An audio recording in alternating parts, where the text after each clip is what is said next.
have historically used Leanplum, and which is now CleverTap. In those experiments, we have often had several values that we're testing at once. So one set of values corresponds to one configuration, and that allows for easy changes to be made based on one variable, so you can be granular with the changes. But setting that up in experiment would mean having a lot of feature flags correspond together. But would it be best practice to instead use one feature flag that combines these values in the payload and then create new variants and copy and pasting the payload as needed? Is that the best practice or the recommended way? One question that I have for y'all is the variables that we're talking about, right?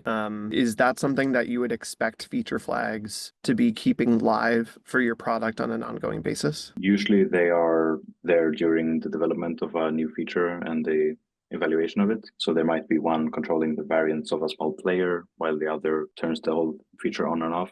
And then something else might modify the variant of something else. Like multiple different aspects of maybe the same like parent feature. Is that correct? Yeah. In that case, I think actually payloads is the correct way to go. Mostly just because if you set up the payload logic, like the JSON key value pairs, it allows for that remote configurability of that same set of variables moving forward for other future tests. Something to consider would be kind of documenting the expected values that your team would be able to support if, say, like a PM or an engineer were to go into Amplitude and want to just continuously change those on the fly for future tests. I think it might be a manual setup at first, but it could create future efficiencies. Right. Definitely would caution you not to do the separate feature flags route if that's not really the need. I think that's probably just a fundamental difference between how Leanplum designed their product or how they tend to treat flags versus us. Like when we say flags, we're saying like, like different feature level components of the same code base usually.